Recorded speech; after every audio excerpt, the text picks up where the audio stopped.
you and to introduce you to John Garrett, and he is Temecula Astronomy, and he's really involved with dark sky advocate, and we welcome him tonight to speak to us. Thank you. Thank you. Doing astronomy events like this is probably the only thing that I do that I ever get asked back for. So it's really nice to be here. Doug Solosi, one of the organizers of this event, asked me if I could do something on observing the Milky Way with binoculars. And he doesn't know what I'm about to show you. Why me? Well, here's my favorite pair of binoculars. Here's another pair of binoculars that looks about the same. Here is another pair of binoculars. Here is the most recent pair of binoculars that I bought. And here is my image stabilizing binoculars. And here's my hiking binoculars. And here's my best pair of binoculars. So it's not like I have a binocular hobby. I seem to have a binocular habit. But so it turns out that would make me probably qualified to share the binocular night sky with you. So what I've done is all the pictures and illustrations that you're going to see here are ones that I've either taken the pictures or put them together. And I'm going to do my best to explain a little bit about binoculars. That's things that are very important and what you can see tonight looking up in the night sky. And so first thing I want to do is this picture I took of the constellation Sagittarius and Scorpius in the southern sky, which are going to be visible tonight. Can you see the horse in the picture? There is a nebula that astronomers called the Pipe Nebula. I think they lack a little imagination with that, but it tends to look a bit like a horse. So I'm just asking you if you can see the horse. Yeah, and in a darker room, it'd be a little more visible, but good. Now we've got that settled. Now, anyway, first of all, I want to dispel the biggest binocular myth. The myth that whenever Hollywood wants you to see that you're looking through binoculars in a movie show or something like that, they show you something like this. Now, if your binoculars give you a field of view that is a figure 8 shape, your binoculars are broken and you need to get them repaired, all right? They shouldn't do that. A good pair of binoculars will give you a view about like that. And so the easiest thing to go wrong with binoculars is that if they get misaligned, they start looking more and more like the binocular figure that they show you in the movies, which is wrong. And so that's your first clue that you need to correct your binoculars to get them collimated, so to speak. So here's a picture of what's going on inside a common pair of binoculars. The light path would normally, when it passes through lenses, it would end up upside down and backward, right to left. Everything would be flipped or inverted, so to speak. For binoculars, we like to be able to look at things on the ground, so we want all of that flipped upright and back right, and fixed in right to left. If you're just using a telescope and looking up at the stars, we don't need that correction. But with binoculars, we do need that correction because we use them to look at things on the ground, but also things in the sky. And so that's what those prisms do. Those little things where the light path comes in and then takes a couple corners, those are a couple prisms that each prism will flip the image one way. So they flip it one way and they flip it the other way. And so by passing the light to two prisms, you get a corrected right to left, bottom to top image that then is passed to your eye. And common specifications for binoculars, numbers you might hear is 7 by 50, 8 by 56, 10 by 50, 15 by 80. What does all that mean? Well, what it means is the first number is the power of magnification over what the naked eye sees. So 7 times that would be a 7 by 50 would be 7 times the magnification. 8 by 56, 8 times. 10 by 50, 10 times. And then 15 by 80. And they do come at different sizes of magnification. The second number is the aperture, is the opening. And so the opening is analogous to the pupil of your eye, all right? It doesn't change the magnification or anything like that. It just makes things brighter. For astronomy, we want to make things as bright as possible, so that second number, we want that one to be as big of a number as possible. But think of this as like the pupil of your eye. When you go out into the sun, your eye pupil contracts to its smallest size. It doesn't change your magnification at all. You go into a dark sky, wait a bit, and your pupil will expand. Again, it doesn't change your magnification factor, but it changes the brightness of objects. And so that's what a pair of binoculars meant for astronomy is really all about, getting as much light into your eye as possible. And it depends on how you tend to use a pair of binoculars. If the power magnification is low, you can usually get by with holding them with your hand. If it's about 10 power or more, it's a lot harder to see by holding things with your hand. So the lower numbers for me, the best pair of binoculars, as I was showing over here, are a pair of this pair that I bought, which is a 7x50. I love these binoculars. They've been with me for about 25 years. They're my favorite pair for astronomy. And I like them better than these. You know, bigger's better, right? Not always. This is like having two telescopes. The problem with these, they get tiring. You know, you get tired, do that. The magnification is higher, so you have to really hold them still. But these are pretty good if you can mount them on a platform. And what I'm going to do later tonight, when it's time to observe, I'm going to take this pair of binoculars, which is pretty good. I'm going to mount them on a binocular stand that's going to hold them for you automatically, and then you can take them and position them and look anywhere you want in the sky. In that binocular stand that I set up, I usually take it to school star parties where my astronomy club, the Temecula Valley Astronomers, will set up our telescopes. And you wouldn't believe how many times when I set up the binocular stand, that's the last one still being used by kids because they can handle it themselves. It's the only thing that they can actually take in their hands, do this, look up and walk around and look in different places. And so anything that you can do that gets a kid something that's hands-on, like a pair of binoculars, is very rewarding for them to use.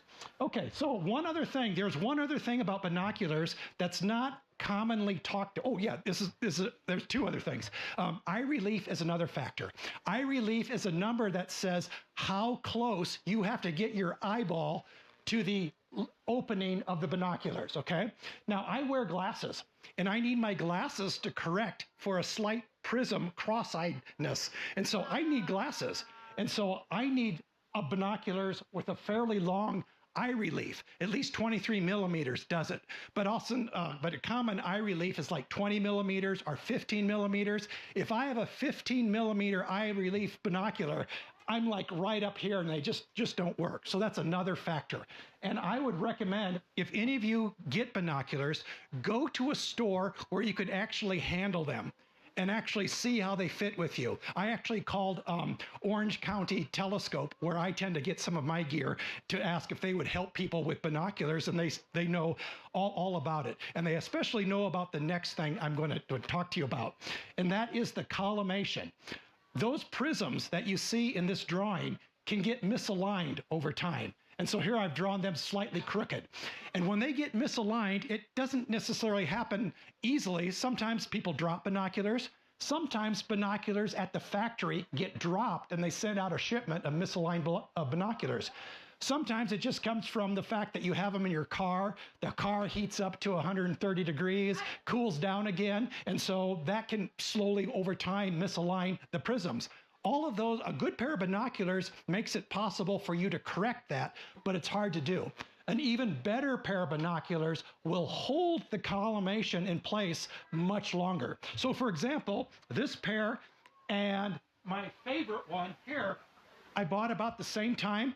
And this one was 3 times as expensive as this one, and they were by the same manufacturer. This one is still collimated. This one lost its collimation, and you see double in it. And so, I have to try to fix that. So you get that with price. A lot of manufacturers have made some very cheap binoculars. You can get a pair of these for under $100. The question is, how long will their collimation remain? Now, if you're good at taking apart a little bit of binocular and recollimating it yourself, that's no problem. If you're not, might want to consider that cheap the part where they kind of skimp on is the mechanisms that hold those prisms in place. So keep that in mind if you are tempted by a very cheap pair of binoculars. Okay, now let's go into the night sky. I took this picture during June, and so it shows the Milky Way a little lower than you see it in August, but all of this is visible tonight, plus a little bit more. And can you see anything that looks like a dragon in that picture? The Milky Way. The Milky Way has cloud bands that obscure parts of it, and I think it looks a little bit like a dragon. But if you ask the South Australians, the Aborigines, they actually look at the Milky Way and see it as a giant emu. So constellations are arbitrary. We all see things that we like to see. So here's some constellations that are in the sky tonight. And here's the serpent. Serpent's caput and serpent's the tail is held by a figure called Ophiuchus, the serpent bearer. I didn't draw the serpent bearer, just the serpent. It's easier. Here's Hercules, the strong man. I've done a modern interpretation of Hercules, the strong man. Not far from Hercules is Draco the dragon, one of my favorites. And then we're going to come way down here.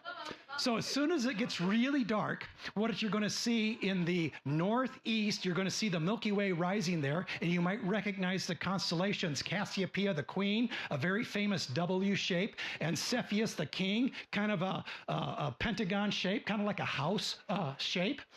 And then a little farther along the sky is Cygnus the Swan. Now, Cygnus is one of those constellations that actually looks like its name. When you see it, it's also called the Northern Cross. It will be high overhead, and it has even little wingtips that bend out like that, rather symmetrical too, and a kind of a crooked neck, just like a swan.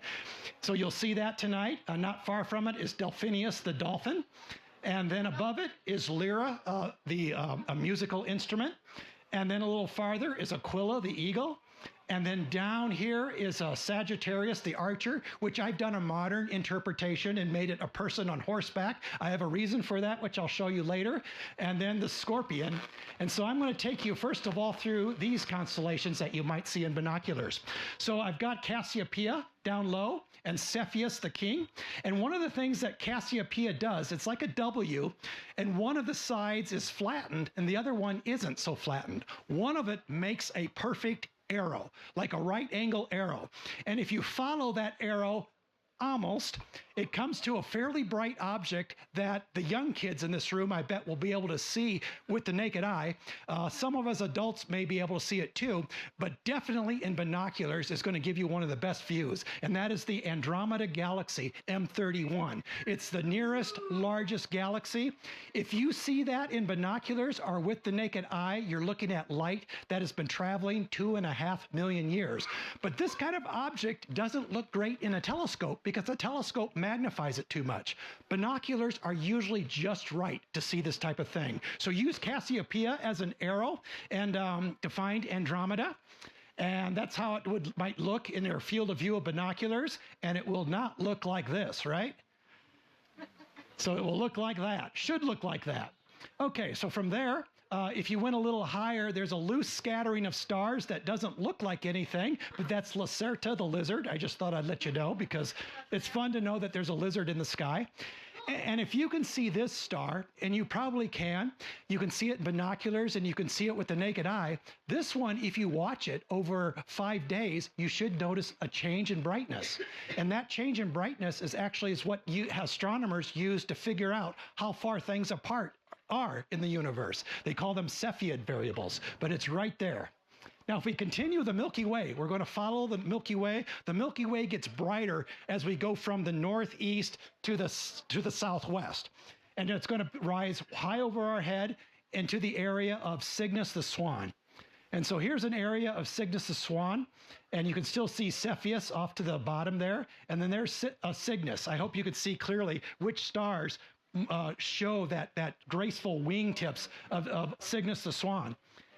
And from there, you might see 3 bright stars. We call that the summer triangle because those stars are the brightest stars directly overhead this time of year in summer. And the stars' names are Vega, Altair, and Deneb. Deneb is on the tail of Cygnus. And Vega has a little group of stars that are fun to look at in binoculars. So you find the brightest star, that's Vega, and just below it is one that is like a double star. You might see 2 stars in binoculars, but also binoculars give you a good field of view of the whole constellation.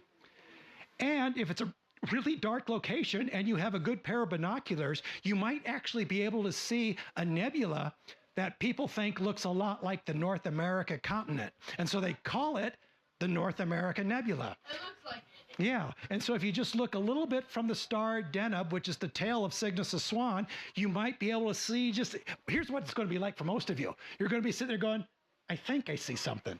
And that's probably about how bright it will be, all right? So don't expect, oh, North America. Just go, yeah, it looks like there's something there that doesn't go away when I move the binoculars. It's going to be about like that. And so right in here, the star that is the crossing point of Cygnus the Swan's wings and body is just a beautiful area to look at with binoculars. So start at Deneb and then go right to that area. Yes. Is there parts on the Earth where like the sky actually looks like that? Yes. Well, yes and no. I photographed this at a place called Obsidian Dome, which is not far from Yosemite. I did this a few years ago, and there is nothing there. And then I'm also taking my camera and I'm exposing it over time. And so our eyes don't accumulate the brightness, a camera does. And so the camera brings it out a little better. However, there are places that you can look up and see the Milky Way like that. And so, but not quite like that. But you can see the Milky Way. I've gone out to the desert many times and just sat there, let the darkness take over, let my eyes get well adapted, and then it just looks like you can see the Milky Way. Another thing that happens is like you be in city and you might see some of the constellations. You're like, oh, well, there's the stars of Cygnus the Swan. You get out to a dark location like here, and suddenly you're like, where'd it go? It's because it's overwhelmed with so many stars. So you will see things like that, but not quite like I've photographed them here. My photography can't match the human eye exactly. And there are advantages of the human eye over photography. If you find the head of Cygnus the Swan and you have a high-powered pair of binoculars, you might actually be able to see that Cygnus the Swan's head is a double star of different colors. We call this alberio.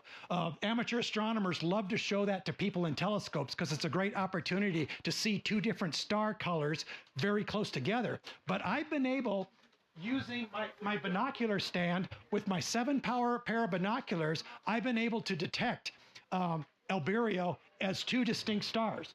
To give you what that's like, that is the same result I got when I used my image stabilizing binoculars that are a 15-power magnification on the same object. So this versus this on a binocular mount, we're about equal in that.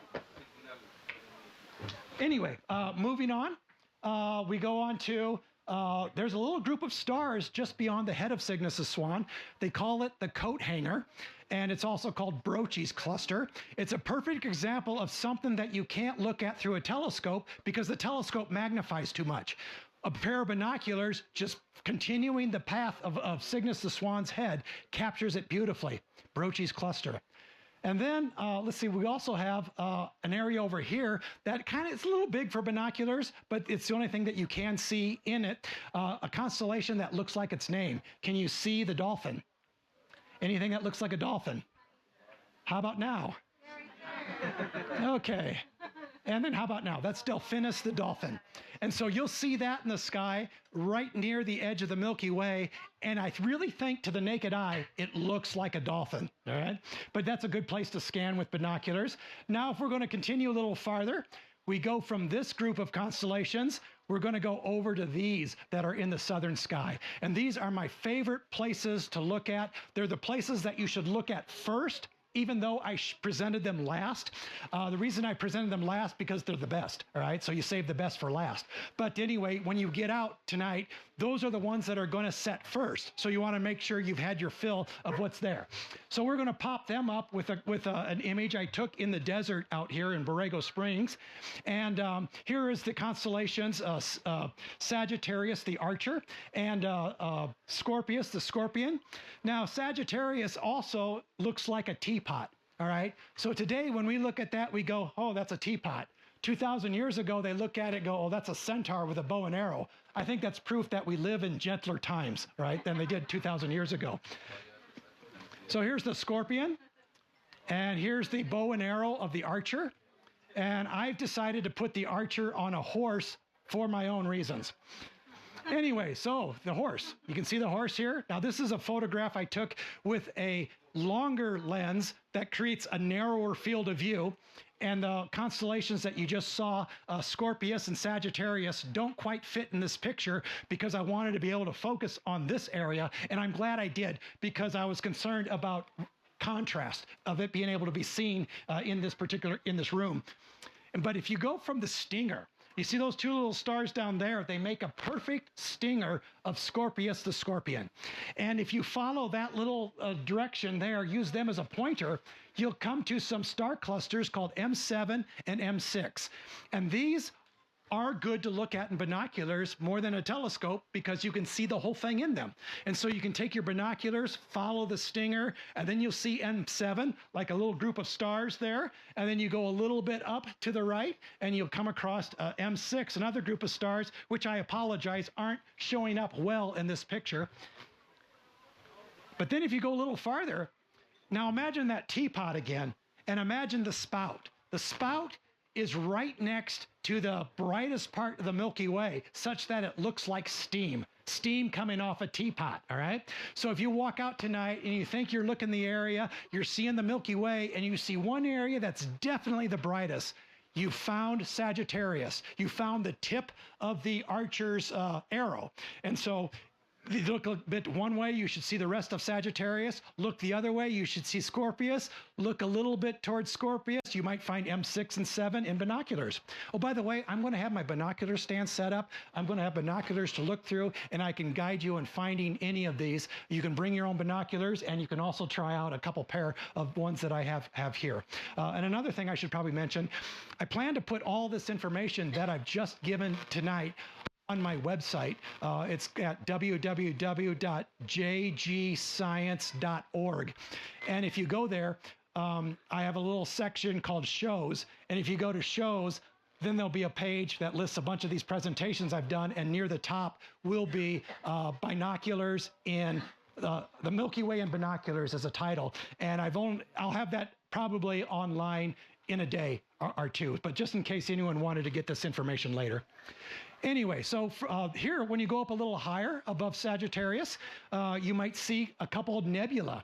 Now, these are pictures I took with my telescope, so they don't reflect the color that you see, but since in this room, because of all the lighting, washes out the color, that makes a pretty good example of what they might look like in binoculars. You'll see these fuzzy patches. They are actually nebula, which is a cloud of gas, mostly hydrogen in space. It's where hydrogen is being pulled in by its own gravity and new stars are forming.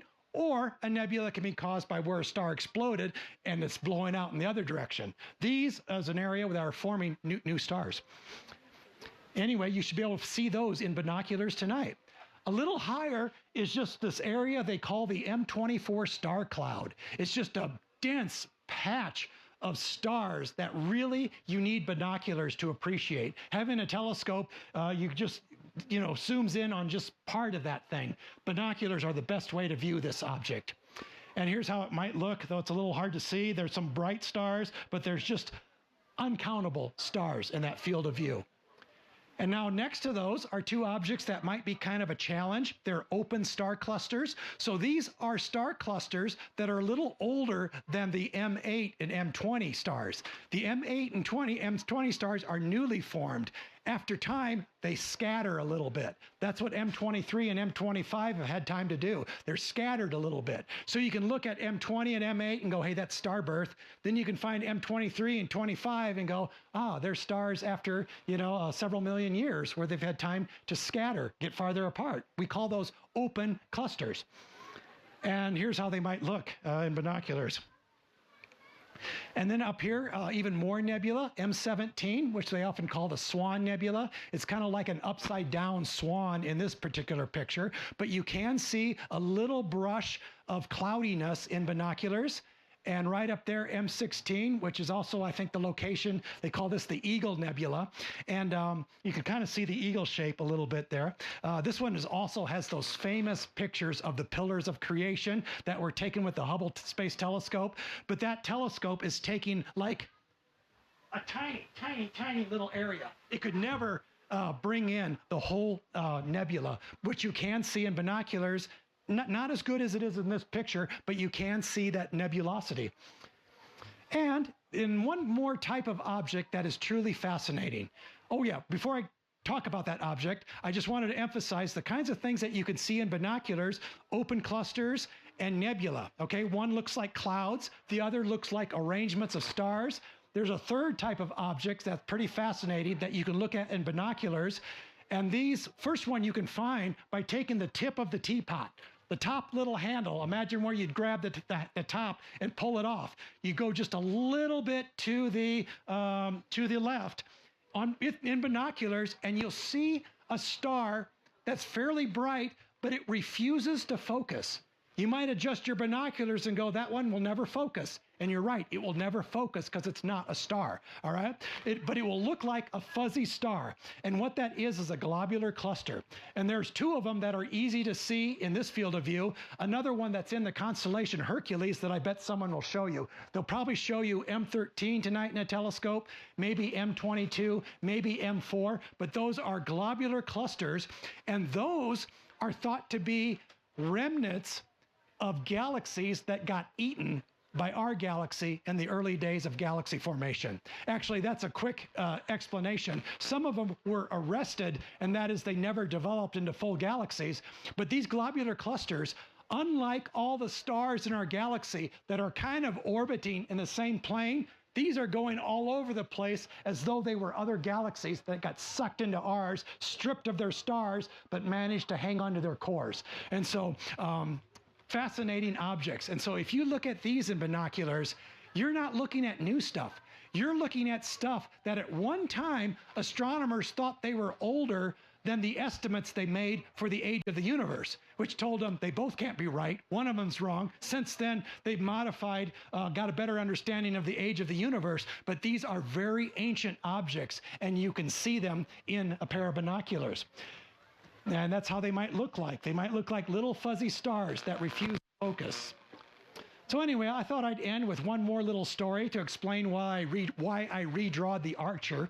One of the things I've liked most at all was to go out with my kids in the desert, set up a blanket, set up a tent, and we just look at the sky and we make up our own constellations, all right? It's fun. You don't have to follow any rules. Later, it's good to know the constellations if you want to know where things are, because astronomers use constellations like maps, but they're just there. They're just, no one cares. I mean, the stars don't care what we interpret them, and just letting your kids enjoy that is a wonderful time. So we rewrote the Sagittarius and Scorpius story. Supposedly, Sagittarius was a half man, half horse creature that was signed to kill the giant scorpion. Instead, I just made it some guy on a horse, because I looked carefully at the arrow, the direction of the arrow. Now, if your job is to kill a giant scorpion, one word advice: aim for the head or the heart, okay? Don't aim for the bottom, because you'll just make it angry. So this guy shoots the scorpion, only makes it angry.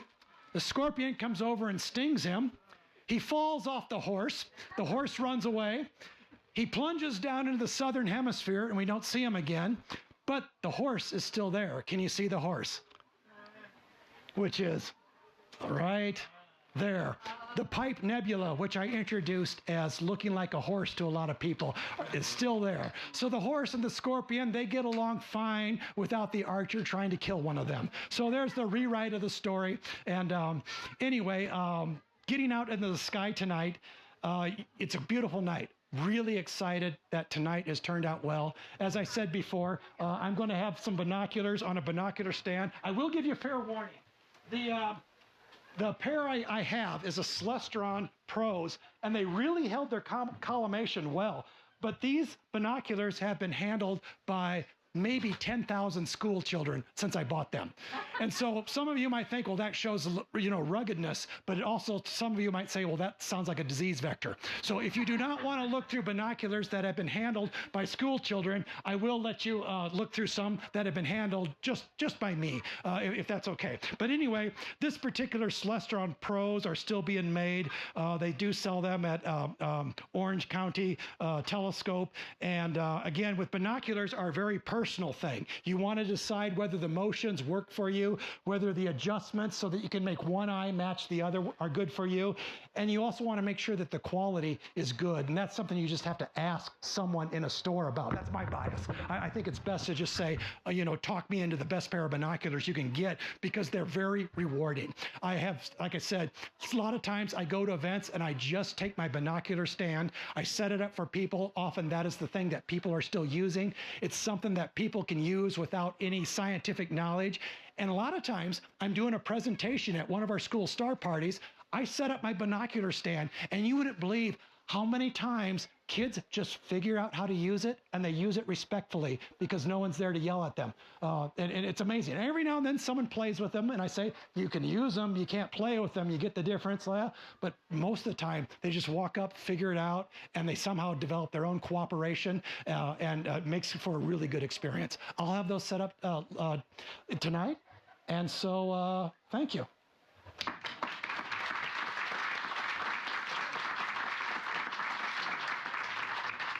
I forgot one thing. Since being binoculars, they've made a new kind of binoculars that are only 2-power magnification, and you can see whole constellations in these.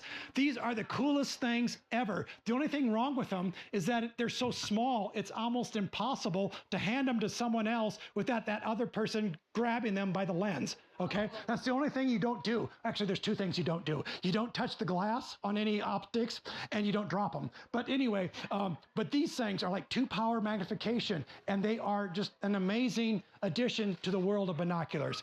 Now I'm really done. Thank you so much.